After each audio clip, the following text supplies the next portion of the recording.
Welcome to Insights into Success, where with your host Paul Dodds, we hope to educate, inspire and motivate you to achieve your own personal success. We talk to guests from all around the world from a variety of walks of life to hear the realities of their own journey to success. What challenges have they faced? How have they coped with failure? And what have been the keys or will be the keys to their own success? In our Read to Succeed interviews, we talk books that have inspired our guests, and for some, they share their secrets to marketing success. Join us as we give you insights into success. Welcome to Insights into Success, where today our special guest is none other than Serene Taylor. So thank you very much for agreeing to join us on the interview today. Not a problem. Now, I want to start off, people listening of late may recognise you as a businessman who's been vocal when you're trying to persuade the government to engage with business community to find better solutions for the COVID-19 situation. Prior to that, people would most probably know you as the man behind the graphics on the America's Cup, along with international golfing tournaments. But if we go back a little bit further, people may remember you as a presenter for the TV show Spot On. And maybe try this one. And maybe if we go back a little bit further, some people might remember you as a member of a band called Kal Q Lated Risk. It's been a heck of a journey. You've done such incredibly diverse things and incredibly interesting story. Well, I guess when you look back from here, it is, or look forward, like in the Māori worldview, there's a whakataukī, a proverb that says, the footsteps we lay down in our past create the paving stones of where we stand today. And those footsteps are always in front of you. And I think when you view it like that, I look out there and I can see all of those things you talk about really clearly. And I think now, as I think out and look out at all those footsteps, it really does help understand where I'm standing today. Right. And so for you, one of the things I want to talk about, you've mentioned, before, your Maori heritage. Is that on both sides or just on one side of your family? No, just the one side, just my mother. My father was born in Nightcaps in Gore, down by Gore. Oh my God, I know that place. Yeah. And so it's interesting, I grew up in a Māori community in Orokonga. I was born in Kaio. But it was interesting because at that time, back in the 1950s, the focus was on how we became more Pākehā. So, although my aunties all spoke it around me, I never learnt it. And I think about, Mum's approach was that obviously this English world is where you need to be. So that's how I eventually ended up at a Pākehā boarding school as well at the age of 11. Wow. And so for you, what's really instigated you kind of learning more and connecting more with your Maori culture? Is that been a conscious decision by you over the years to do that? Well, it's interesting. Even though I never had the reo, I always sensed this Māoriness, that there was something. And I think as I look at all those footsteps of this business, 32 years I've been running this, since I started this one, and it truly is a Māori business, even though I've never categorized it as that. But this business has been, and again, I just think it has come naturally. I didn't plan it this way, but everybody who started with me back in 1990 in this building actually is still here. Really? Wow. Are working here now. And it's always, and I've never thought of it. I've never thought of myself as a businessman either. I had a collection of people and we did things we really liked and it was really important. And I think of this more as a family than a business. It's got quite large, larger, we've got about 40 people here now, but they're all family. That's a real testament to you that you've still got a lot of those original employees after all those years. I mean, there wouldn't be many companies would be able to claim that sort of history. It's quite incredible. Well, I don't know if it's a testament to me, but it just seems normal. When people say that, I say, well, why not? We started together. So why would they have gone? And I mean, I think our average tenure is about 15 years, and that's counting all the new ones that have come on. It's amazing. So and some of them now, some of the guys, people who started with me, their kids work here, and their holidays, Christmas holiday and their university holidays, they work here. Really? That's quite amazing to see the evolution like that and see the children coming through. So for you though, like with your business, was it ever a conscious decision in terms of building the culture within the business? Or is it just something that unfolded? Did you ever like sit down and say, right, I want the culture of my business to look like this and sort of map it out? Or it's just kind of unfolded over a course of time? It's just unfolded. And I think maybe that is the Māori culture sitting underneath everything, So I've never written a business plan. Money has never been the driver, other than we knew that we had to make enough money every year to make sure that we could do the next year. We made our first profit. We started in 1990. We didn't make a profit till 2019. That was our very first profit. Really? 2019. But I mean, it was never. I mean, there's nothing wrong with that, I think the thing that I would credit, as I look at all of those footsteps, was the most important thing was we started in 1990. And we were still here in 2019 when we made our first profit. And we were bigger than we were when we started. Everyone who started with me was still here. So, the profit was just another one of those steps along the way. So for you, like going all those years without earning a profit, was the business effectively like breaking even? Because otherwise that would have meant you having to constantly pour capital in to make good the shortfall.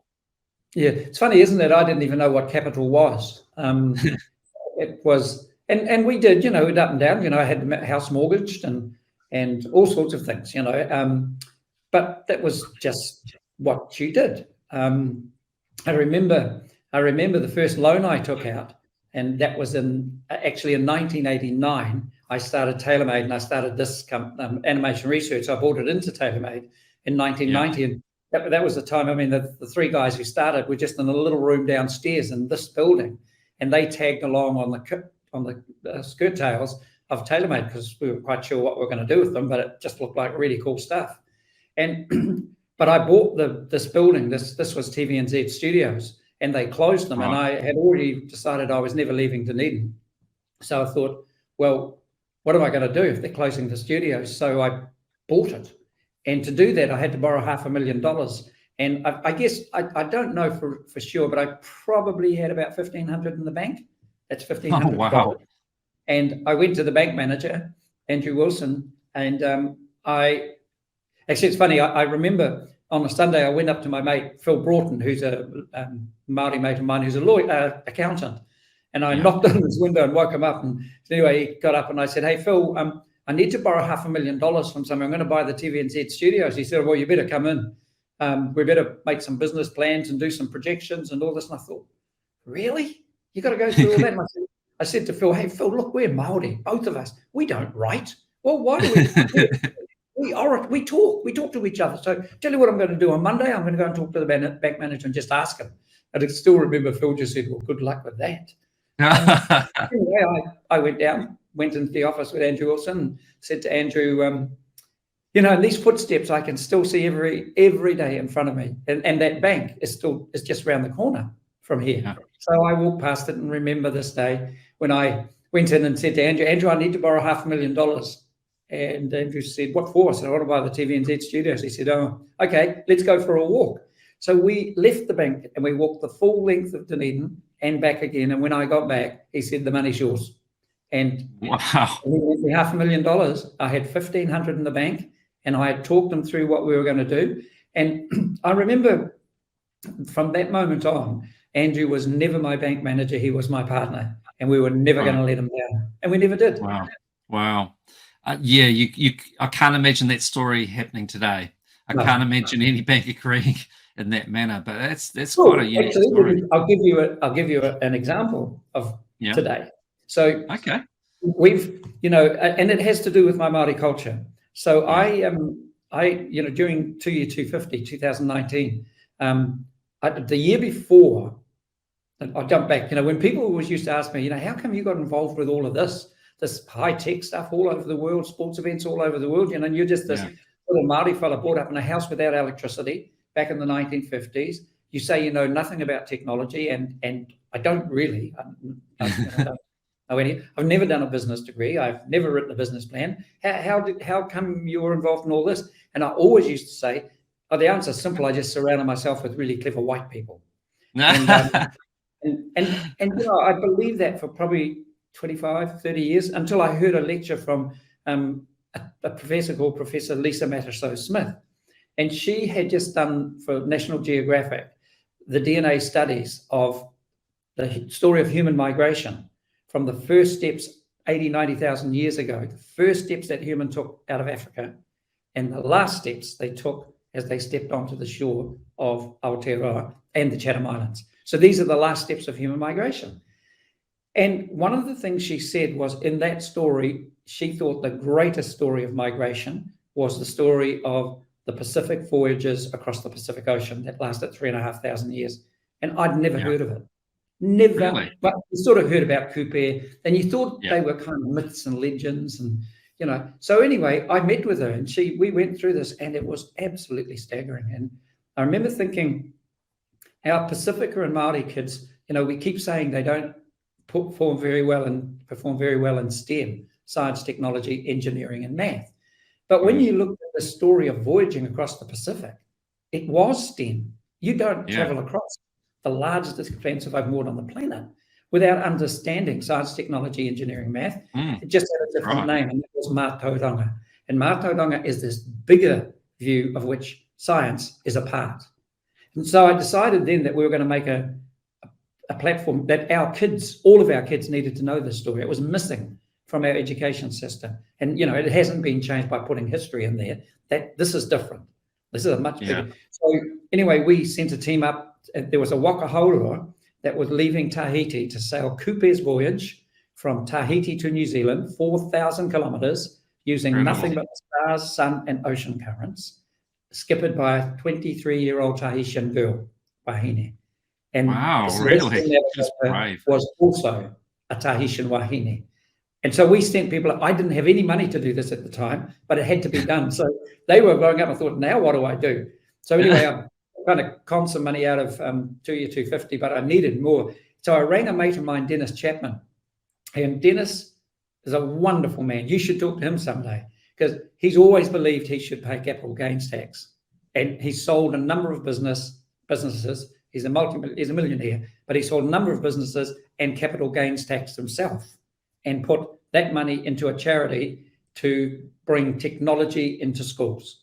And so I rang Dennis and said, hey, Dennis, this whole thing about technology, we can't be doing this without telling this story. So I spent 10 minutes telling him the story. He said, what do you need?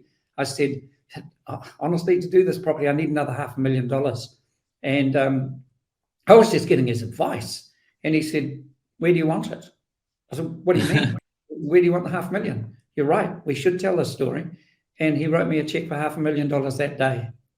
So Dennis and the bank, funny, isn't it? Both $500,000 checks too. I just thought of that. He wrote me a check for $500,000 that day. And I said, we better document this, shouldn't we? He said, yes, I'll send you documents tomorrow. I still have the email that simply said, Ian, I'm good for 500K, Dennis. And that is now a platform that is free to every school actually in the world, but with a focus on New Zealand and the Pacific Islands.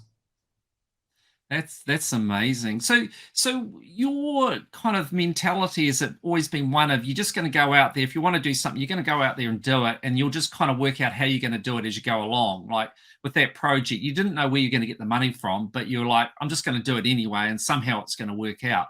Is that kind of how you've always sort of thought about things? Yeah, I think, it's funny. I think yes, things happen, and I've never thought about them consciously. Never. Everything just looks like that needs to be done, or that should be done, or that looks like fun. But I've forgotten his name, but somebody sent me a link to one of those card things that the guys that wrote books and do business things. and he talked about the why, and I've forgotten his name, but that, you always have to understand your why. And now that could have just wafted over my head, but with this Māori context, that your footsteps are always in front of you, I looked out there and went, you know what? Actually, that's the paving stones I stand on today.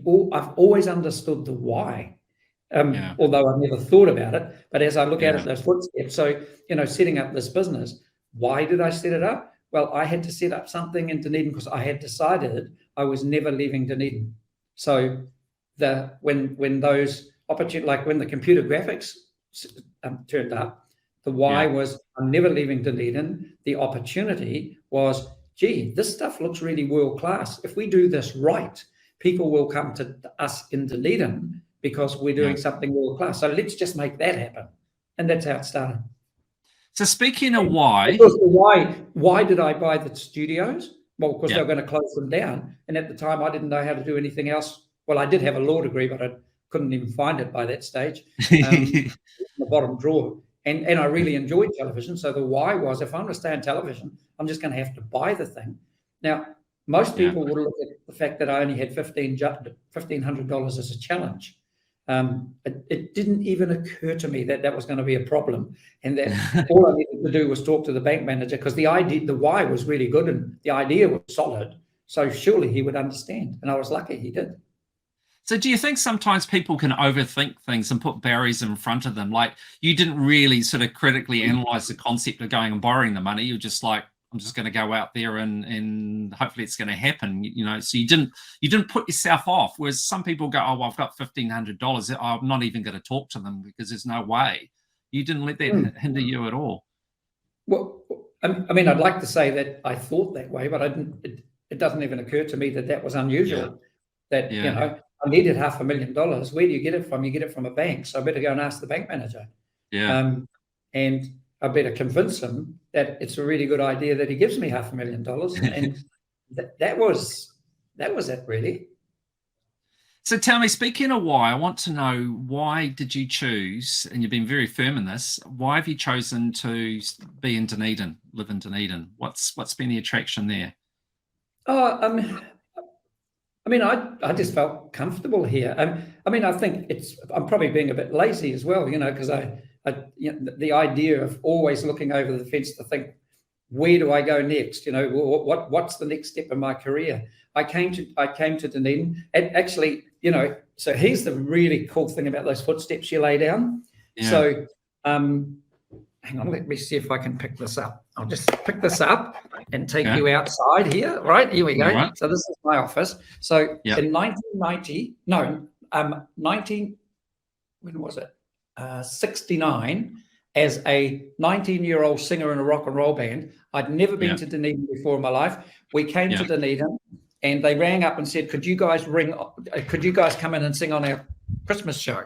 So anyway, we came into this building. Yeah. It didn't look like this then, but this is our office. You don't mind me doing this, do you? No, this is fantastic. I love it. I'm walking through. So we've just restored this beautiful office. So over there, where's the camera? Over there, those are the stables. Where is it?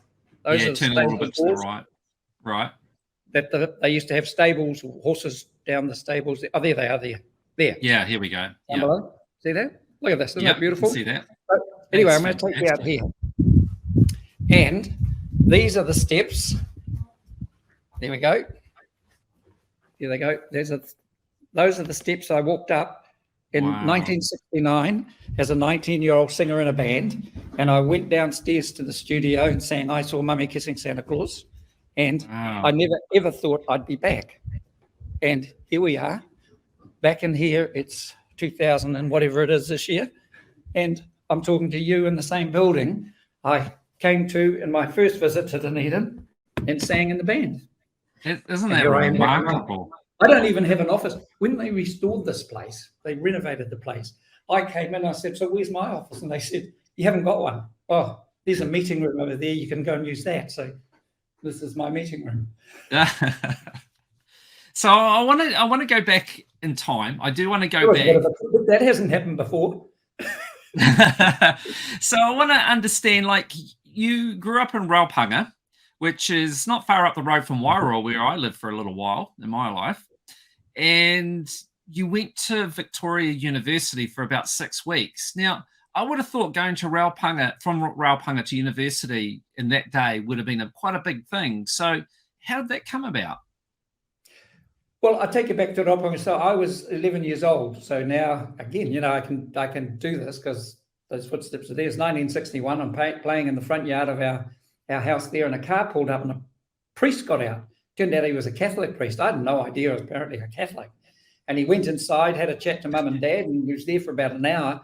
And the next thing I can remember, on a rail car from Raupunga to Masterton to this Catholic boarding school. So I ended up at a Catholic boarding school at the age of 11, and wow. I went through, did that, finished school there. And by that stage, I'd thought I better go and get actually, it's funny, isn't it? I thought I better get a business degree. But here's the why. We had never, ever had a new car. Dad had never owned a new car.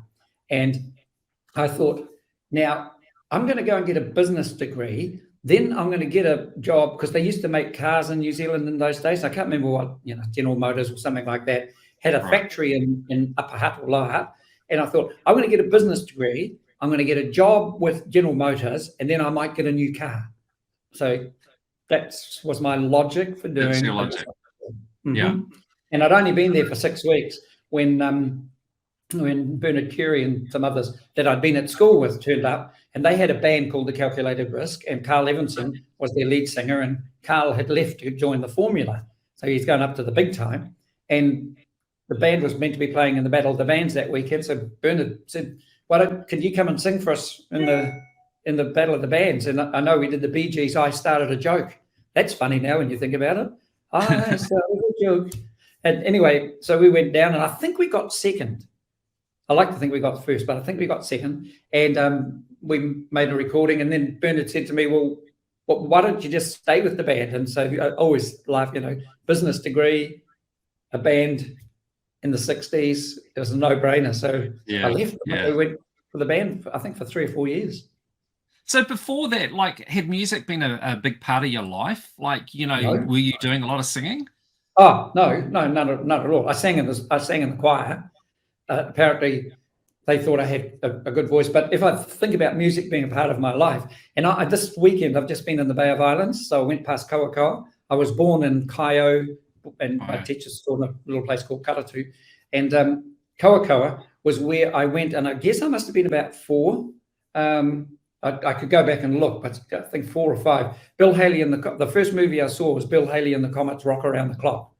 And I do recall quite distinctly coming out of there thinking, that's really cool. One day I'm going to be in a band. And again, that memory popped up when Bernard said it. I didn't do anything about being in a band. It just sort of turned up at my door. And so I thought, well, hell, here it is. And I don't think I was all that good a singer, but they wanted me. So I went off and did it. So I guess that was one of your pivotal moments in your life. And from what you're telling me, it just, as you said, kind of just unfolded. You didn't think about it. Just the opportunity was presented and you thought, well, I'm going to grab it. Sounds more exciting than university. Well, if you think about it, it was probably the best business degree you could have, because there were 5 of us in a van with a trailer, and we toured the country. And, just simple things like you had to make sure that you delivered a product. And again, I'm only thinking this now as I look out, but you had to deliver a product each night in one of those halls in the towns all around New Zealand that you stopped at, roamed around the town, putting your posters on the wall saying, calculated risk at the town hall tonight, and hope that people turned up and paid.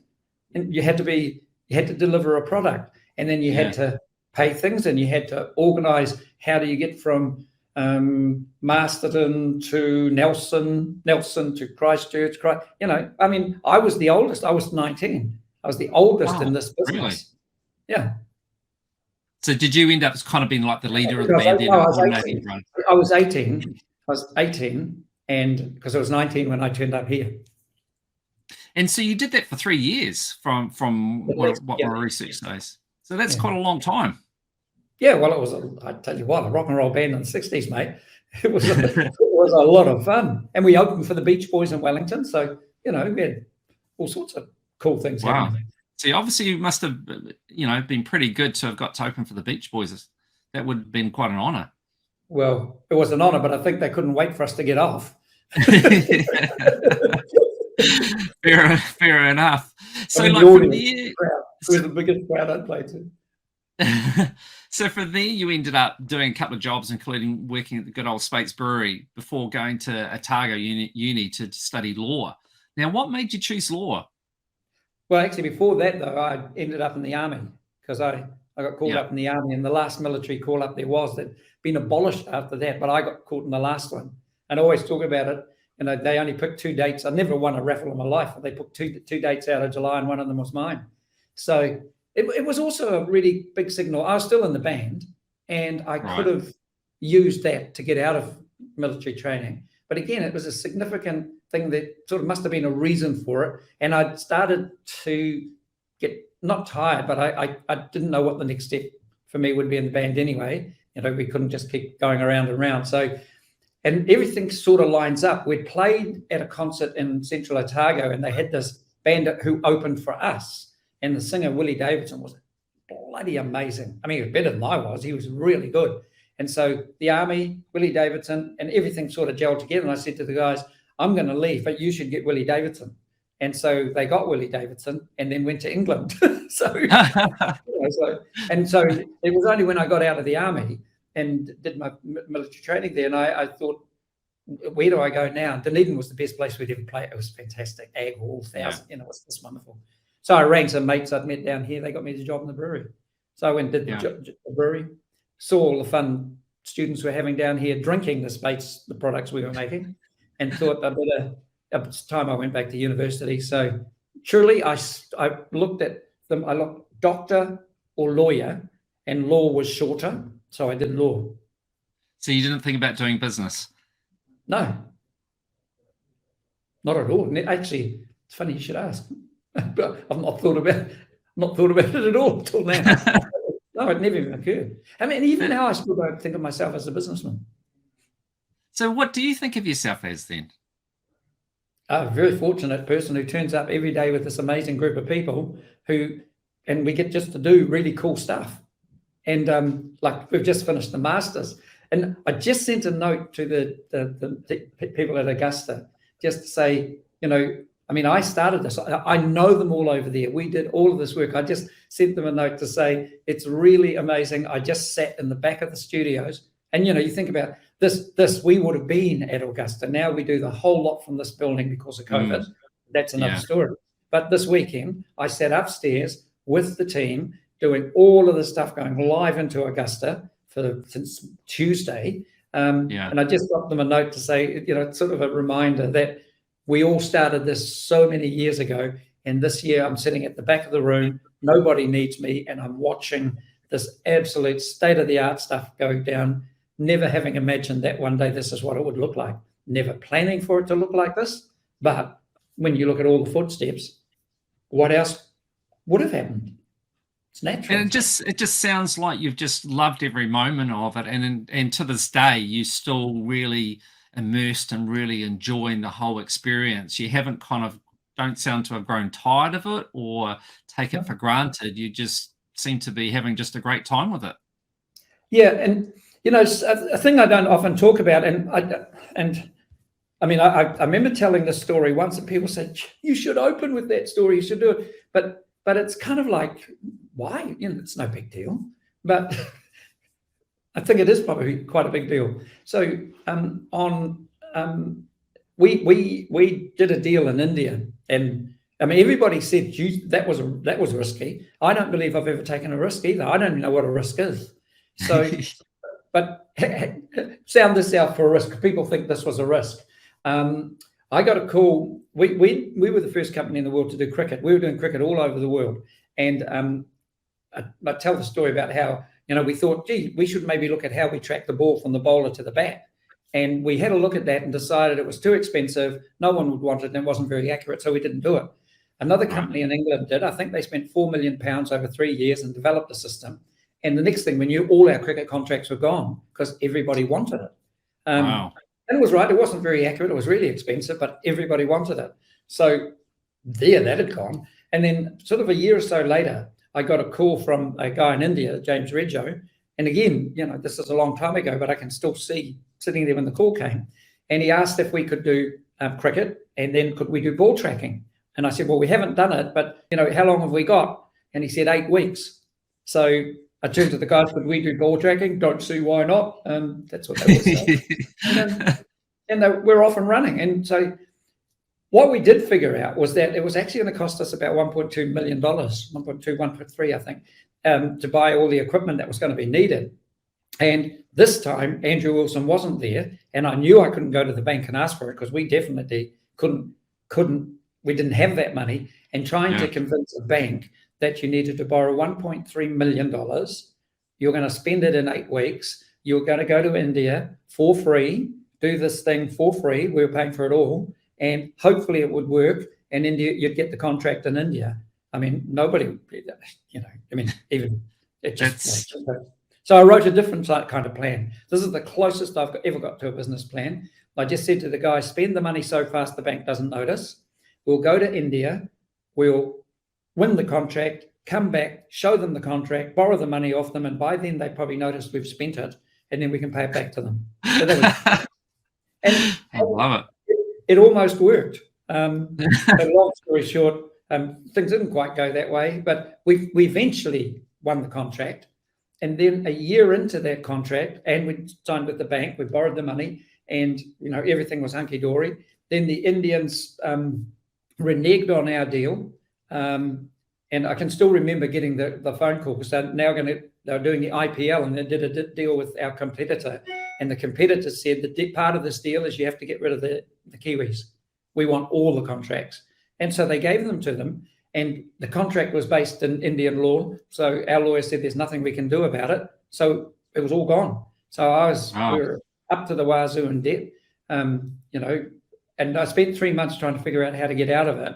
And there seemed to be no way out. So I came in one day, April the 11th, I think it was. I've actually got the front of the newspaper. I came in to close the business down, 2008. Really? Yep. And I came with my wife to gather everybody around. And as we walked in the door, Ali, who's still here, she was working on reception there. She was reading the ODT, and she held up the front page of the ODT. And I actually have a picture of it. I use it when I'm speaking to people. And on the front page was the news that Fisher and Paykel had just laid off 430 people out on the Taieri. And Ali sort of looked at me and said, how awful would that be? Oh, no. Oh, shit, I can't do that today. Oh, and no. so we didn't do it. And I won't bore you with the details, but that week I thought of one other crazy plan that might get us out of it. And so we implemented that, and it did get us out of it. But again, here is that stuff that someone's sitting over your shoulder. If Fisher and Paykel hadn't closed that day, we would have. And you and I wouldn't be having this discussion. So, through all that time, did you ever, or do you, struggle with stress? Were you really stressed out, or are you kind of laid back and you just kind of are able to manage it? I mean, because that would have been a very stressful situation. No, I think it was incredibly stressful. And my wife was amazing through then, Liz. I know she saw it, and she just was a rock, And I mean, it's very hard for somebody to tell his partner that we're going to have to lose all of this, the house, everything. But she was just a rock. And but I do know it must have been really stressful, because I remember, as I look back at those footsteps, I can remember consciously making sure that there's this fine line where I think people in the past have stepped over it and thought it's not worth living anymore. And I saw how fine that line was. Yeah. And every day you had to make sure you didn't take that little step to the right. Yeah. Because I honestly could see how making that one step, everything else would make total sense. I shouldn't be here. I've failed everyone. I've done it. So probably of all the times that I truly understand how easy it is to take that step. I think. Yeah, I think take it, but obviously I didn't take it. But again, as I look back on all of those footsteps, I don't feel any stress. It probably was. I can still remember. We haven't quite done it, but I remember thinking one day we are going back to India, and I think that's going to be happening in the next year, 2 years, and we will go back to India, and it will be on our terms, and it will be cricket. And I think one of the things that strikes me about you is you've just got this really strong belief in yourself and what you're doing, and it's that inner confidence. It's not arrogance or anything like that. You just really believe in what you're doing. So, you said before about it being a risk and going to India like you did, but to me, I could see how you didn't see it that way because you just believed in what you were doing and just convinced that you could do it. No, I didn't. It wasn't believing in what I was doing. It was believing in the people around me. Right. Okay. And actually, it was a no-brainer. So if you think of the opportunity, see, I never used the word challenge, and that was an important thing for COVID. One of the things everyone talked about the challenge of COVID, and here I just talked to everybody. Said we will never use those two words together. Don't ever. It's here. And when I think of India, it wasn't the challenge of developing a tracking system in 8 weeks that we didn't. That we had never done before. It wasn't the challenge of that drove me. It was the opportunity of doing it in the biggest cricket market in the world after we just lost all our cricket. So it was sort of like, you don't get this chance very often, so let's go do it. And so with COVID, just touching on that, do you see it more as an opportunity rather than a challenge? It's an opportunity to maybe revisit things and do things different. I mean, what's your take been on it for you as a business?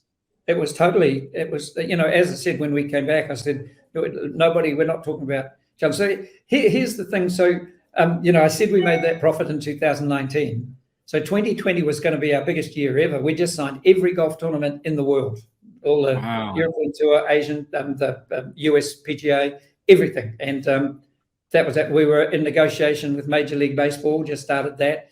We're having discussions with CBS on the NFL.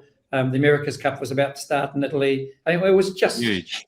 It was good. Yeah. So like, hey, we're a 20-year startup, 30-year startup. We're ready to go. And I still talk about it. So January the 11th. See how I remember these dates that are sitting in front of me? Amazing. Yeah. January the 11th, 2020, I was on my way to Dubai, Abu Dhabi, and I flew through London Heathrow. One of our first golf tournament of the year was in Abu Dhabi. And I stopped off at Heathrow and I grabbed a cup of tea and The Guardian. And on page 6 of The Guardian was a story of a 61-year-old man who died of pneumonia in a city I'd never heard of called Wuhan. That was the 11th of January. And I still have a picture of that paper as well. So, because I remember thinking, I wonder how long it will be before this is on page 1. And because it was on page 6. And jump forward, and it's now April, it's January, February, March the 13th. And I remember that, it was a Black Friday, because on March the 12th, we had just started the PGA Players Championship in America. There were 9 of us there. We just rolled out all of our new technology and everyone was raving. Thursday night, Donald Trump announced a state of emergency. So we got a text saying no crowds tomorrow, Friday. Monday morning, there'll be no golf this weekend. And in 2 weeks' time, 2 weeks later, all of our sports events were gone. And that was January the 11th to March the 13th. 3 months. And not only had it gone to college, it had wiped out everything.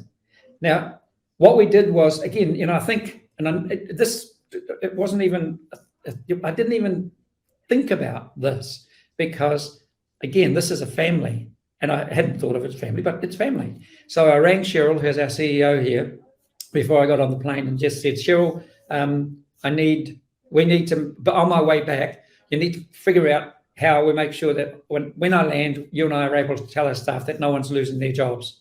No one. Everyone's job is safe because when this is over, A, we have to hit the ground running, and B, we don't want anybody having to worry about whether their job's safe. So sort that out while I'm flying home. And I got home And Cheryl came to me and she says, right, I've sorted it out. First of all, we have to lower it by our salaries by 20%, and I'm starting by taking a 50% cut. How much are you going to take? That's the CEO. I'm taking 50% cut now. Done it. So, and she said, and I think that nobody below 65,000 should have their salaries cut because it'll just get too tough. So nobody gets a cut. So it scaled. Everybody, we all sat around and everybody scaled. Some gave up 50, some gave up 20, 30, whatever it was, but no one below 65,000 lost their money. Then we said, by then, Cheryl and the team here, 3 women run the company. And I think that's a real eye-opener as well, because those 3 women, in the space it took me to get home, had managed to set everyone in the company up at home and said, go home and work from home. This is before the Prime Minister had done it. And we got back and we gave them a new description that said, right, all your jobs are safe, and your job description now is to look after yourselves and anyone in your house. And if that takes 5 days a week or 7 days a week, that's what we're paying you to do until Christmas. This is March. And so everybody went home. And the other thing I said was, and if we have spare time, we want to think about the opportunities around COVID, because if we haven't sorted this out by Christmas and we're still in this trouble, then the whole world's in trouble. So they went home and thought of the opportunities. And John Rendell, who's our head of innovation, has no degrees at all, came to us straight from school, has won us 3 Emmy Awards. Amazing. So he's in isolation now on his father's farm out the back of Dunedin. And he calls me up and said, you know, there's a really good opportunity here. And I said, what's that? He said, well, imagine if the sports start again and all the borders are closed and we can't get to them. So now normally people would call that a challenge, wouldn't you? That would be all our stuff gone. And I said, so what's the opportunity? He said, well, imagine if we figured out how we could do all of our sports around the world from Dunedin without ever leaving. You know that carbon footprint you keep going on? That'd be 0. So there's the opportunity. How are we going to do that? He said, leave it with me. 3 days later, he showed me how we we're going to do it. And when the first event in June went back to air, which was a golf tournament that we were on, it went to the world, and all of the graphics, 3D, 2D, all of them were done from this building I'm in here in Dunedin. And John and the team had designed that system while they were in isolation and built it in 6 weeks. That's truly incredible, and just a great example of just having a different outlook in life and how that can impact on the outcome. And rather than, like you said, treating it as a challenge, it's like there's an opportunity. Actually, I forgot the other bit. And see, this is someone sitting over my shoulder, but like the Fisher and Paykel closing, there was a reason we made our first profit in 2019. As Cheryl said, you know that profit we made? Well, that's going into everybody's salaries as well. And we've never made a profit before, so why don't we just spend it? Why don't we just carry on the way we are? And that helped us do that as well. So do you think, looking back, because you've clearly achieved a remarkable success in terms of the caliber of people you've got in your team, do you think you've had a good ability to pick the right people? Because when you go out as an employer looking to employ staff, I mean, people can present very well, but how they turn out to be in reality can be quite different. So for you, do you think you've been pretty good with your selection choice, or what do you put it down to, your ability to have such amazing staff? I don't pick the staff. The staff do. I mean, that's who they're going to work with. I don't even sit in on any interviews. I remember I traveled a lot. I remember coming back here once and I walked through the front door and this young guy came over to me and said, "Can I help you?" No, I'm fine. I work here. Oh, what's your name? I'm Ian Taylor. What's yours? No, so I mean, there's a number of things at the very outset. Although these guys from the university, came with huge qualifications. I've personally never looked at anyone's degrees. You sit and you talk, and you just know. So the culture's the most important thing, because you can teach. Everything else comes. I've got some of the best teachers in the world sitting in here. This as a young person working alongside this team, you could almost forget going to university. These people are fabulous. But I've got people here who've been expelled from school. As I said, John Rendell probably would never get a job. He certainly wouldn't be a head of technology and innovation in a company if he turned up. And I'm not even sure he has NCEA 3. He may have, but he has no other degrees. But he runs our whole technical division, and he's a genius. And how did you come by him? His headmaster at Kavanagh, Paul Ferris, called me up one day and said, we've got this young kid at school here, and we can't teach him anything because we bore him. I think he should come and see you. And so he would have been, what, say 16 or something like that? Yeah, 16. Yeah. Wow. So 16, and we sent him to Valencia on the America's Cup to help our technical guys do the boat tracking and stuff like that. And he's been here ever since, and he runs the place. Just learnt on the job. And the other thing we have is, and I've never thought of this as either, but I've started hearing people talk about diversity and how we need to be looking at people with autism or dyslexia. I mean, we have those here. It's a gift. In this industry, dyslexia and autism is a gift. And we have at least 3, 4, maybe 4 or 5 people a couple who are dyslexic, 3, 4 who are on the border, with that autism. But we've never thought about it. You never think about it until you sit in the tea room with them and listen to what they're talking about. It's like bizarre conversations. But man, their contribution with the gift they bring added to the skills of the others is another reason why I think we do what we do. It's got nothing to do with me. So clearly, though, like in the outset, you got the foundation stones right. Like, you might not be involved with recruiting these days, but you must have surrounded yourself with some really key foundation people at the outset or early on, who have then been able to then sort of execute, I guess, in terms of bringing on the right people to fit the culture. So some of those people, were they with you? Like, you were in television, and then you decided to set up your own production company. And I think you did a joint venture. Now, was it Otago University? It was with the university. Yeah, that was so the television company I set up with a friend of mine, Graham MacArthur, who used to be an editor. So we took over this building, and it was the year later, we'd already started, that I heard about the stuff down at the university.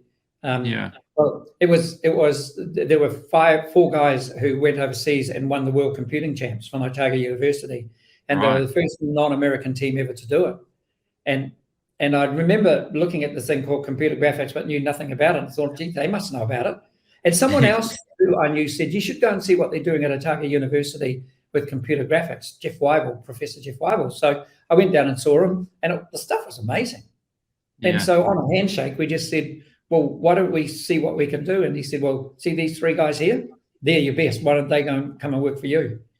Nobody asked about money. No one asked about, what do I get paid? No one asked about things. They just sort of came. And remember, in those days, you didn't have student debts. And so everyone came along and went, oh, this seems like good fun.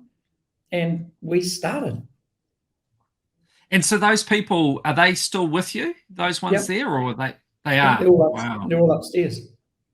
So you had a challenging story, from what I understand, there too, because from what I read, after about 8 months, you had about $150,000 in debt and only about $9,000 worth of work, and the university wanted out.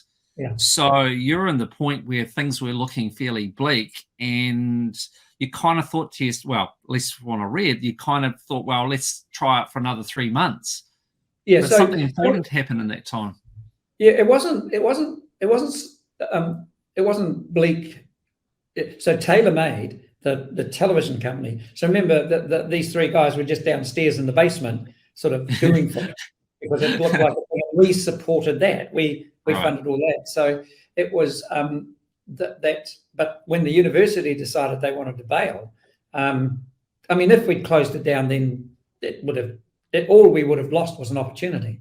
That opportunity was still there, because I could see that this is the future. This stuff is there. So I said to the university, and again, they were great. I said, look, can I? What I want to do is buy you out. What will that cost? So they gave me a price, and it wasn't very expensive. And they said, but here's what we'll do. So this was in late June, and they said, well, we don't think this is a good idea. So you don't have to buy it until Christmas. If you're still there at the end of the year, then you buy it. I said, that sounds like a good deal. Yeah. Okay, we'll do that. And on July the 2nd, which was my birthday, an American TV producer walked through the door called David Green. It wasn't quite an accident. I remember he'd done this amazing ad with flying deck chairs for AMP that landed computer things. Okay. I thought, that's incredible. And when I was thinking about what we were doing, I tried to think about who would really get what it is. So I sent him some examples of what we were doing just out of the blue. And he called me and he said, look, this stuff looks really interesting. What is it? I said, it's the university, blah, blah, blah. He said, I'll just keep it on record, and I might be in touch someday. So this day I get this call, he comes down and he's got an ad for United Airlines, and it had a budget of, I think, $250,000. Wow. What is this? And he said, I've looked around. I don't know how, nobody thinks they can do it, but I've seen what your university guys, do you want to give it a crack? And the budget's $250,000. So, Great opportunity. That's opportunity. I still have that ad. I have it on my showreel. We made an ad for United Airlines for $250,000, and it flies over the Grand Canyon. And I know that as it flies over the Grand Canyon, one of those rocks in the Grand Canyon has a little carving on it that says Stu Smith was here. And again, put that in context. We had to buy a computer to do it. The computer was sort of this by this by this. It cost $15,000 and was 1 gigabyte. And it was sort of like, man, incredible. This is state of the art. It took us 3 months to render the commercial. It rendered sort of, and we couldn't afford the computer to stop, so we took turns at sleeping under the desk just in case it stopped. And my nights when I slept under the desk, I couldn't do anything about it. My job was to ring somebody if it stopped, and they'd come in. But even over that 3 months, one of the guys, George, he thought, God, this is a stupid way to do this. So he wrote a software program back then that set an alarm off in all our houses to wake us up if it stopped. Nice solution. Yeah, but that was the kind of thinking all the time. Yeah, I was going to say. Didn't have money to buy stuff. So like that ad we made with our own renderer, a renderer called Katachi, which had been done at the university. So that's why other people probably couldn't do it and we could. So that really just sort of got the ball rolling, really, didn't it? Really got you going and got you a little bit of momentum, and then you got other TV commercials from that. We had enough money to pay the university off easily. And I can still remember at the end of we had another one. Remember the seagulls that fall off? Seagulls fall off the thing. Well, somebody rang me, and they had a really good budget, but the guys were really busy. And I had to say, no, we can't do it. So anyway, a couple of weeks went past and they rang back and said, look, we need you to do this. So anyway, they gave me this budget. I didn't give them one. They gave me a budget. And I walked downstairs and there's 4 guys now. And I walked in with 4 bags of money. There's $5,000 in each bag. Oh, I hope the IRD aren't listening. Anyway, a long time ago, $5,000 in each bag.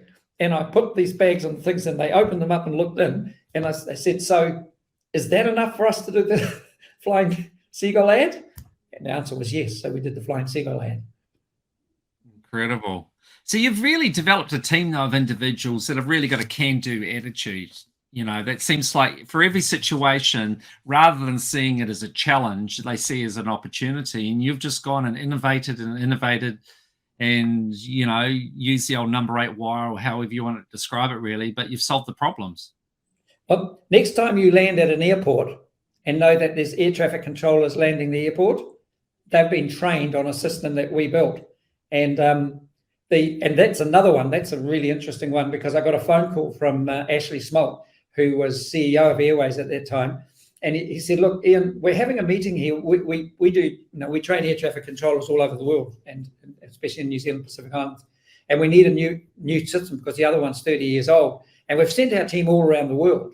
and they've come back and said they're about anywhere between $10 and $20 million, and Wow. no one saw the one they think that really did the job. And we're just sitting here, and someone said, "What about those guys in Dunedin who do the America's Cup? Maybe they could build one." I mean, what bizarre is Yes, that? you do. What's not anyway, so you think you could. So I turned to the guys, could we build an air traffic control? And one guy was a pilot, and he said, "Oh, I don't see why not." So anyway, that was the start of it. And I said, "Yeah, I think we'll give it a go." And he said, "Good." I said, "But you do know we've never built one." And he said, "No, we've figured that." I said, "We've never seen one. Could you send us a picture?" So he sent us a picture of what he was using. And I mean, it was built around a Singer sewing machine.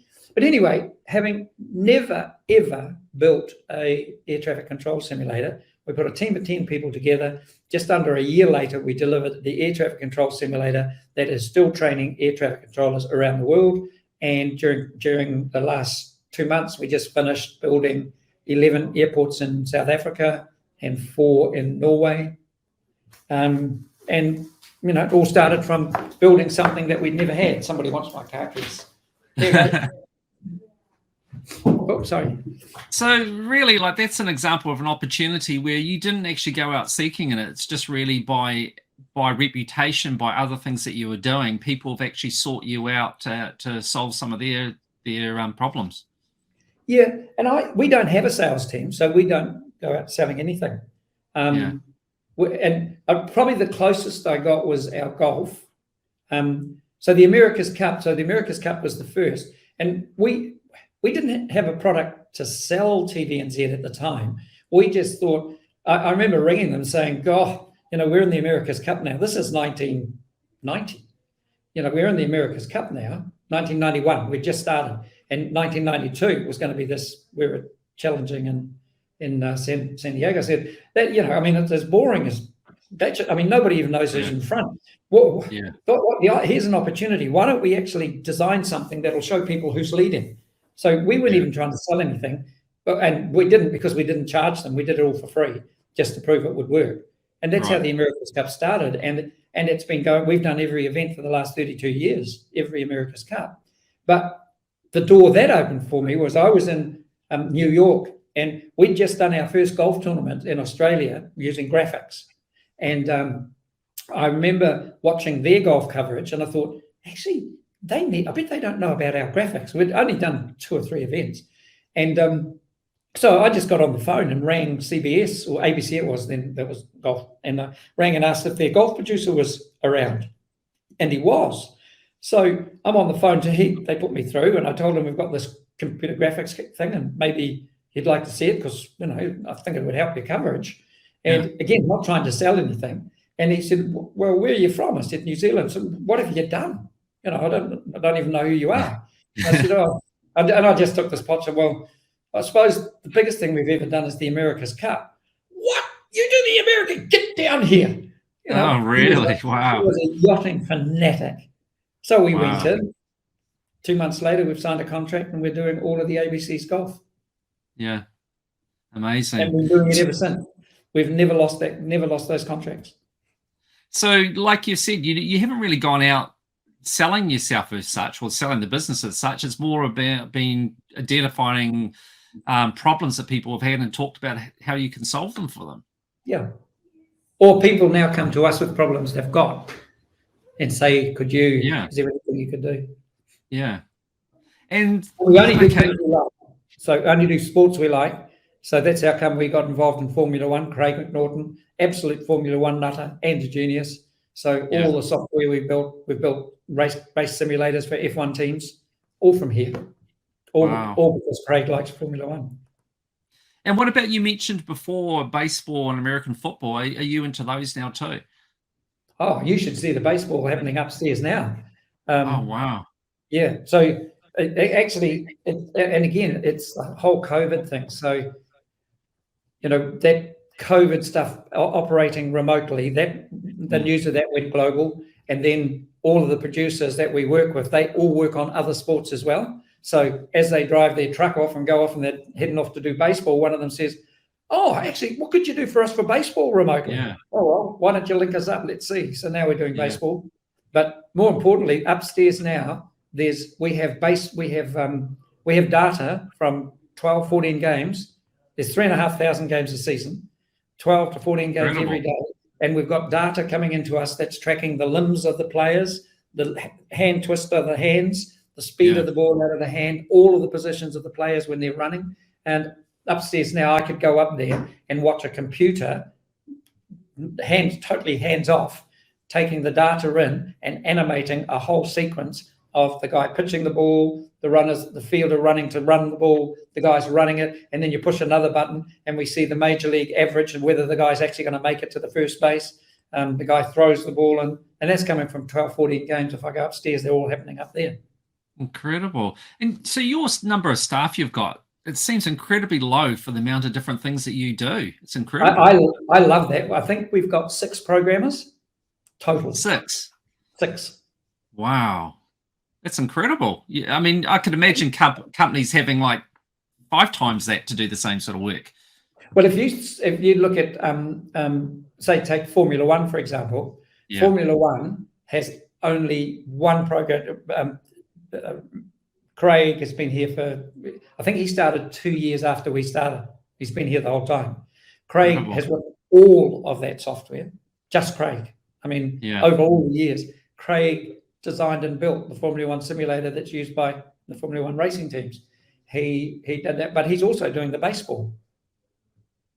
And the person who's done the golf, Chris, he's the single programmer on that. We're now realizing that we're all getting a bit old, so we better start training other people up. And that's what John Ringle's done. John's now recognized that, and so things are being moved to the cloud. And the really cool thing about COVID, here's the other opportunity COVID told us, is that I've realized that for over 2 years now, all of our team have been together here in the building, and that's never happened before because half the team is all around the world delivering the sports. So now they're sitting with the programmers. So that's the first plus they can start talking about. But the other plus is that we're doing all of those sports live. I like golf is 8 days a week, 4 in Europe, 4 in America. And those are coming through every day with our operators sitting here, with the programmers sitting alongside them. So the acceleration of the software has been enormous. What they've done in 2 years would have taken 10. Incredible. And the other thing, and the other thing too is obviously your costs will be cheaper too, because you're not having to pay for people to be all on site all around the world. So they're able to be back in Dunedin. So from a financial point of view, that would have helped. That's a double whammy. That's a double because all of those costs are always carried by our clients, all the airfares, all the accommodation, all of that. Right. And to give you an example, the last time we were at Augusta, the hotel we stayed in the week before Augusta, the rooms are about $100. The week of Augusta, they're between $600 and $650. And we had 9 people there. And that's just the graphics. So that cost is all gone, plus all of the airfares, and that was their cost. So what about competition? I mean, that would be a real game changer, I imagine, your ability to work from home. But do you have much in the way of other people out there doing similar things? And have any of them been able to do what you've done and be centralized back at home base? I don't know. Don't think so. I'm not sure. We never concern ourselves too much with competition. I mean, we're our own competition. There's a whole lot of people. One of the what's the why for doing the sports that we do? Why did we do sports? Well, the why was there's a number of us who are really interested in sports, and the why was how do we use technology to get to all the best sports events in the world for free? And that's pretty powerful. It's a good objective. And it moved from going to them for free to people paying us to go. So now people pay. And again, that's why we only do sports we like. And because there's no point turning up to do a sport you didn't like. But now that we're doing COVID, now because of COVID and we're going remote, we don't have to go. We can do sports that we totally don't understand at all, like baseball and NFL or any of those. So that's another opportunity COVID's just opened really wide for us. And so tell me, for you, what's your greatest motivation what's been your real motivation through doing this business? What is it that you've enjoyed the most and that really fires you up? I honestly couldn't answer that. I'm not sure why you need a motivation. I come to work here every day, and that person I was talking to when you tried to get through. He just walked in and said, "Hey, have you seen the latest thing we did? I'll just show it to you." So he's going to show it to me after. That happens every day, and I come here and it's sort of like, "Oh my God, this is incredible." So do you think the people itself is a big motivation for you, that you just love being around? You've created a great team, you just love being around them and love being part of that creative environment? Is that a big factor for you? We've always just kind of worked together. I've been surrounded by some of the cleverest people in the world, and they've never failed to deliver on anything. And now that we've done this beautiful old building up, this is the most amazing environment in which to work. And from my Māori past, so there's a thing we call the whenua, and in English there's only one word that translates to whenua. Is translated to land, and we all know what land is. But whenua in the Māori context is much bigger than the land. Whenua is everything that has passed through it, all the ancestors, everything that has happened past that. Like I went for a walk on the Rootburn track, and I could feel the whenua, and that included my ancestors who walked those paths carrying greenstone in the trade routes. I could feel them. Yeah. But actually, you go back further, and there's a tree that's 650 years old. There's another one that's 2,000 years old. That's part of the whenua, way before we came here. And the moa used to walk through here. So one of the things about this building, the whenua, is from my footsteps, I walked up those stairs when I was 19, up the stairs to 8 Dowling Street. But this was, I think, the building where the first Morse code went out of, the first telephone call from New Zealand out of this building. It used to house radio, TV. It used to be the barracks where soldiers went off to the First World War. That's why the stable doors are there. So the whenua of this building and its kind of connection to what we do today, which take that phone call, take TV, take radio, take all those. What we do today is part of the whenua of this building. There is no way we were ever going to leave it. So we restored her to her absolute magnificence. A most amazing landlord. He's just at pudding, restoring $1.2 million worth of Spanish slate on the roof when he was told he could use iron. And he said, "No, we can't. That's not." He's Pākehā, but I've said to him, that's not the whenua. The Spanish slate is the whenua. And during Christmas, these container loads of Spanish slate turned up, and it's going on the roof now. You stayed true to it. So, because you said before, like right at the outset, you said like money's not a motivation for you. So I'm just kind of like, a lot of people in business, it's about money. So, but for you though, it's not about money, and it's clear from your actions that it's not been about money. So I'm just trying to get it's a priority. It's priority. Everything is about money. Business. The money is the engine that drives it. So you can have all of the things you like, but it is not the engine that drives us. It's not the be all. I suppose it is the engine that drives us, because it's a means to an end. If you are going to keep this family together, if you are going to do all of these really exciting things, then you need to fuel the engine, and money fuels the engine. So money is always important, but it sits in a context. And I mean, it's kind of interesting. I mean, I've got people here. We've turned down huge contracts because some of the staff, some of the people here, it's run against their beliefs. So, you could take gambling, for example. So we've, to date anyway, we've not done anything to do with gambling, because there are people here that say, well, but do you mind if I don't work on it? No, that's not a problem. Right. So we don't. So we haven't done any. Yeah, I mean, so I guess what I was saying before is really like, yeah, I mean, money is obviously it's necessary, but you don't chase the final dollar. You don't chase, you're not obsessed about, achieving a certain level of profitability. More, it's a means of an end. The money enables you to do the projects that you do, to have the team that you do, as opposed to some where it's about, well, I want to make, 20% more on last year and 20% on the year after, and so on. Well, it's interesting. So if I think of ourselves as a startup that's been around for 32 years, I think we have started that move now too. Right. Because there's another real important thing about the family, and that's what happens when I'm 72 now. What happens next? And now the focus has moved to actually we have to move into this thing so that it's more commercial. In the way that, yes, there are returns, because we really need to start building this base and this shareholder, whatever it is, because we've done the startup phase. Now we need to move into the permanence phase so that all of these people are looked after.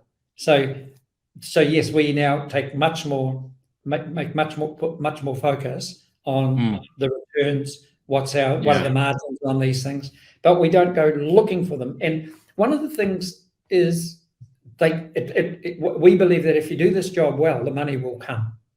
And an example of that was as we just started the baseball, we were just negotiating to build 32 baseball stadiums, and they're maybe $20,000, $25,000 each to build. And COVID hit, so the baseball was all gone. So that contract was gone. We were just, all those contracts we'd signed for golf, we would be building a golf course every week. That's a really important income stream for us. Those were gone as well. So I never expected, we're trying to figure out how we got around that.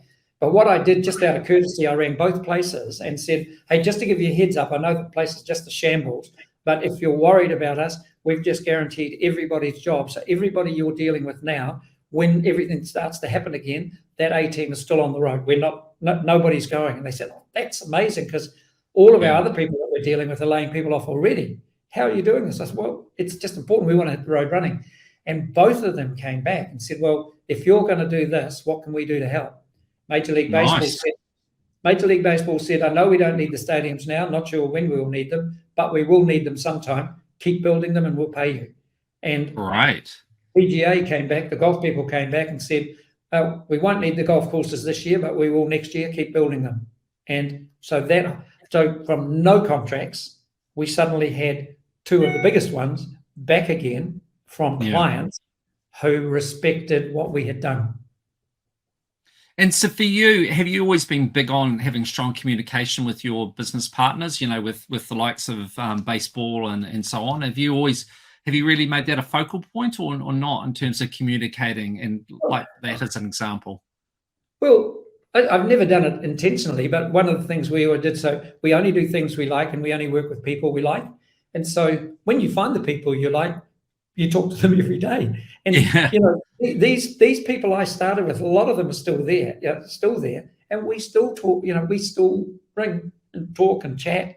And, there's a younger team of people running this, and it's interesting. In the golf, the team that's here now that had moved into management had spent 10, 12 years traveling the roads with other young people who worked, at this lower level. Those young people are now the bosses. Really? And so have our guys.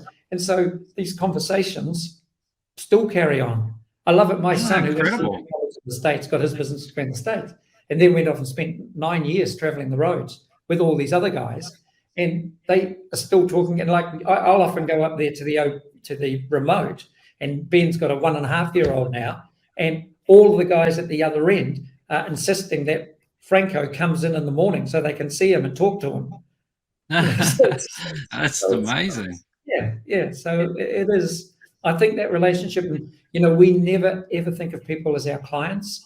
If we have a contract, we do so as partners, and we understand their needs and our needs. And if you're constrained on your budgets, that's cool. We're not going to argue about it. We trust you. Your constraints are that, so let's just do it anyway, and let's see if we can make those budgets better as we go. And 99 times out of 100, those budgets keep climbing because what we do makes it better at the other end, and that makes the difference. So we do it together.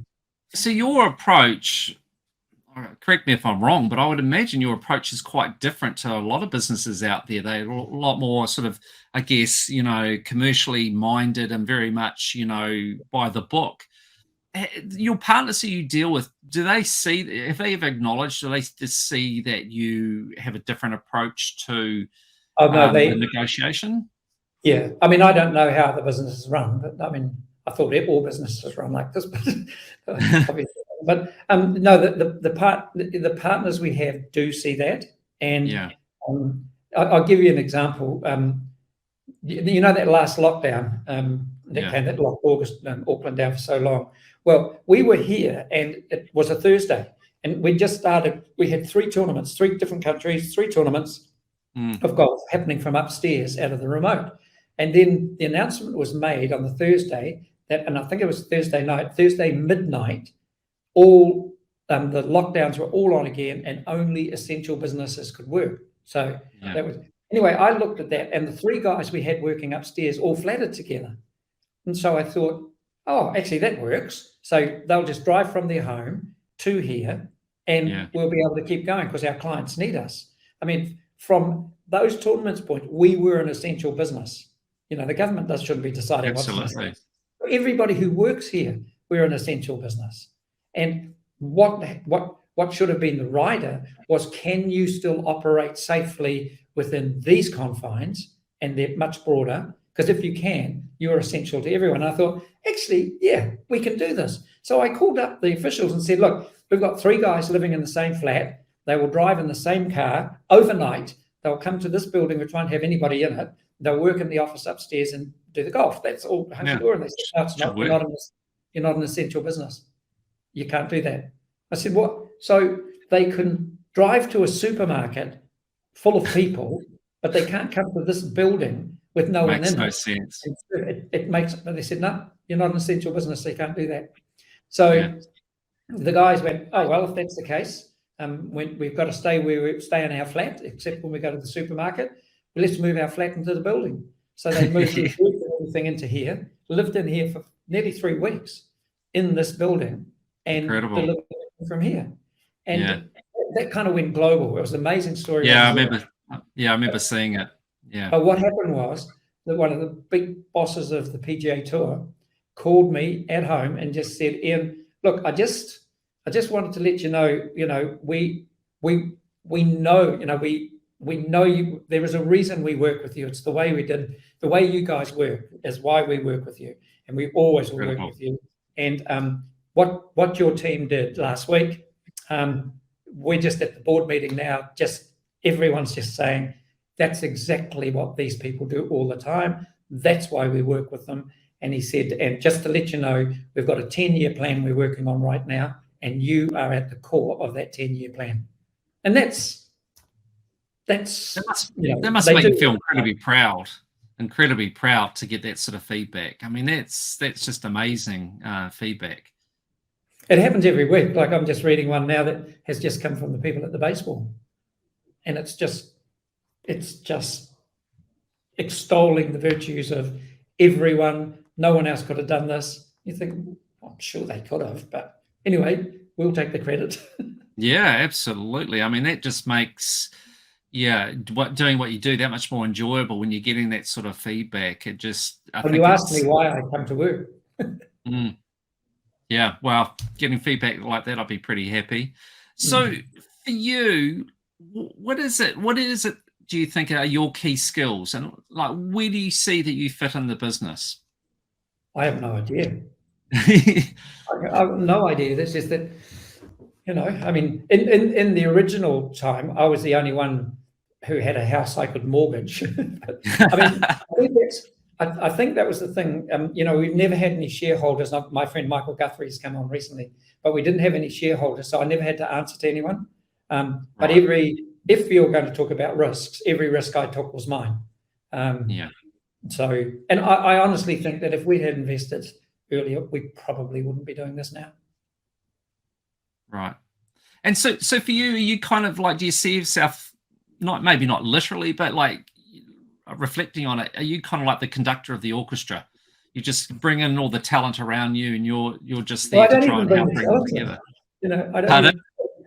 don't even bring the talent in, and you know, I think this business is full of conductors, and Right. you know, I mean, there's a joke goes around, and been around for a long time. I went to every golf tournament. I traveled, you know, I was always there with the team, but my job was to make the cups of tea and coffee.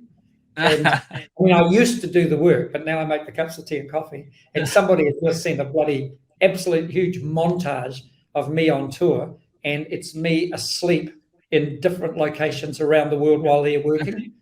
In the back of the truck, outside the truck, over here, was lying under a tree out on the fairway, totally out to it. Yeah, yeah. But presumably, though, you're having a good time and really enjoy what you're doing. Absolutely. And my wife is waving to me at the door now because one of our workers has got COVID, and we're about to run some stuff out to her out in Port Chalmers. It's a good excuse to go out there and have lunch at Port Chalmers. So we just running some stuff out to her. So where do you see the future for you? Where to from now? Are you going to planning on carrying on doing what you're doing for some time yet, or what's the plan? Well, if they leave me this office, I'll turn up here every day and see what they're doing. The Mātauranga, the site we've put into schools, that's a real passion. You know, it's and I think it's really, really important. I've given up talking to old people, and so this thing we're putting into primary and intermediate schools, because if we can share these stories, they're inspirational stories of our tupuna and our ancestors, but they're stories that, you know, begin with Kupe and go all the way through to Peter Beck, you know. And I love this idea, this concept that our ancestors came here in state-of-the-art waka. I mean, they designed the first double-hull boat in the world ever, thousands of years ago, because of displacement. You sail on top of the water, not in it. Te Rehutai is the extension of all of that. Get rid of all the displacement now, fly above the water with the sails, the wings. But if you think about that and think about the state-of-the-art rockets now firing off Mahia Peninsula, first place to see the light of a new day, going back to the stars that brought us here. So I want our tamariki growing up through schools where this is natural to them, where this whole thing of being proud of our entire ability and history, to be proud of it and to see that we don't want to do it with anger or blame. Let's take a look at the amazing things that happen. The past side. So yes, there are some things we need to talk about, the land wars. But here's what we don't talk about is the technology, engineering, and math that went into building a power site. I mean, the word is that the British Army were totally flummoxed by these underground burrows and, you know, all of those sorts of things. The angles, you know, you bring physics into it. What's the line of sight that they set up? So it makes it really difficult for cannonballs to be. There's all sorts of things that you can use those stories to tell other stories. And I know that this generation, they start at 5 to 10. By the time they come out into the society, they will change it in one generation. And I never use the word racism anywhere, because I think the first step of all of that is ignorance. And I don't mean ignorance like you're ignorant, a lack of knowledge. And what we're seeing is we see these amazing stories in Mātauranga, is that people are going, oh my God, I didn't know that. Gee, I didn't know that. That's amazing. Now you imagine little kids. So the little kids aren't even poisoned with those old stories. So there's not even this or this. It's all one. So your focus is really on celebrating all the positivity, all the great things that have been achieved, rather than focusing on, you know, some of the negative things associated with the history of Māori and Pākehā in New Zealand. Oh, absolutely. And, you know, there's been some terrible things, but you know, one of the ways to look at that is to say, I ask this of my Māori friends, you know, if you think of all of the Indigenous people in the world who saw that white sail come over the horizon, can you name any that's in a better position than we are? Listen to the reo in schools, listen to the reo on the radio, listen to this. Now, you know, we run the risk of taking it to an extreme where suddenly there's this anger or conflict starts coming up. When you go to the school, I go around the country to schools, and here's all these Pākehā kids welcoming me in Māori. Now that's something to celebrate. And that's Māori pretty cool. English, or Samoan, or Tongan, or whatever. If we take the lesson of those footsteps laid down by our ancestors, and if we fully accept that the first humans took their first steps out of Africa to discover the world, and the last steps were here into New Zealand, that's something to be incredibly proud of. We're not the youngest country in the world. We're the country they were all looking for. That's why they, you can have sense. And if you think about that, and then you look back at all of the footsteps, they do include Captain Cook. They do include the whalers. They include people from China and India who may have come later. They may even be coming by planes now. But those footsteps are coming to here. And if you look back to where they all began 80,000 years ago in Africa, we're the only country that can say that. We should understand every community, every race in the world better, because we are part of all of those footsteps of migration, and others can't say that. And so do you think we've got our balance right at the moment in terms of, acknowledging some of the historical wrongdoings versus just coming together collectively and going forward, celebrating our backgrounds? Yeah, I think, yes, people are acknowledging those things, but the way forward is, now let's not do that again. Now let's just fix it, and fix it with pride, and let's really understand. We've built a numeracy and literacy program for teaching prisoners numeracy and literacy using AR, and we go down there, and there, but for the grace of God, go us. And there's this other thing that I've discovered, that your first 1,000 days, they shape your life. The first 1,000 days. Now, you go and talk to any one of those prisoners, most of those prisoners, about their first 1,000 days. Basically, it was shit. And again, you've got to step back from that and go, that's me. If I hadn't ended up here, that's absolutely. Me. And we just need to. I got to wrap up because she's yelling at me.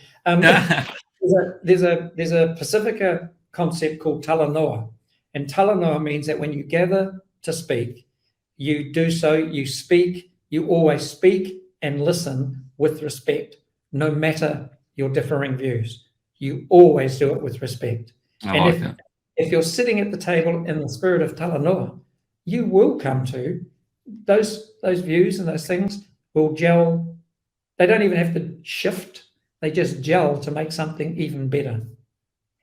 Now, I know you got to go. So just to part, though, what would be some passing advice you'd give to people listening to this, whether they be young Māori or Pacifica or Pākehā or that, but what do you think, what advice would you give them in terms of things that they need to think about in order to achieve their success in life, whatever it be? And it need not be money, but what would you suggest would be good things for them to be aware of? I'm not one to give. I mean, I don't know what advice I would give, and also it's not just Māori and Pacifica. It's all tamariki. It's everyone, and it isn't just Māori and Pacifica who those first 1,000 days are awful. There's a lot of other kids where those first 1,000 days are terrible as well. And so, rather than giving people advice, what I'm trying to do with Mātauranga is put into schools something that sparks a light, that inspires this idea that there is a reason to be proud. There is a reason to thump my chest. It doesn't matter who you are. And a teacher sent me a little note that a 10-year-old Pākehā boy had put on the wall, because they have this I was thinking board. And he said, he picked this and he sent me a copy of it. And they'd just done the whole thing on Pacific voyaging things. And this 10-year-old Pākehā boy had written, I was thinking how cool it was that our ancestors sailed here in double hull waka using nothing but stars, sun, and ocean currents. Pākehā boy, cool. Embracing our ancestors because they are his as well. Yeah, And that's You the know, way it should be. We should all see it the I same. don't, That New Zealand I wouldn't don't be give New advice. Zealand. Well, you know, when I talk about racism, you know, the reason we have this divide is because the whole story hasn't been told. I call this section about Pacifica voyaging the untold story. It hasn't been told. That story is absolutely incredible, as are the stories of how Pacific Islanders who became Māori adapted once they were here, because this island wasn't like anything they'd ever come from. I've just been to the museum, to the Pounamu exhibition that went around the world, New York, you know, all over the place. And I'm looking at pieces, you know, we keep talking about the Stone Age. Well, the Stone Age was technology at its peak in those times. And I am looking at Pounamu pieces at the museum down here that they say have been made between 1600 and 1800, and they are exquisite pieces of jewellery. Those aren't made by savages. You don't make exquisite pieces of jewellery. The tools they had must have been amazing. The thought behind them is not savagery. You don't make a beautiful piece of jewellery because you're a savage. You make it because you care for someone. Yeah, it's artistry. Yep. All right. I'm going to get divorced if I don't go. Yeah, and I don't want that to happen, not after all these years. And I know that she's probably, we didn't talk about it, but it's probably been a key part of your success too, is having your wife by your side and helping to keep you on an even keel. But she's from Southland as well, and they don't get more practical than that. Whereabouts in Southland? Invercargill. Invercargill. Okay. Well, I was born in Gore, so not too far down the road. Yeah.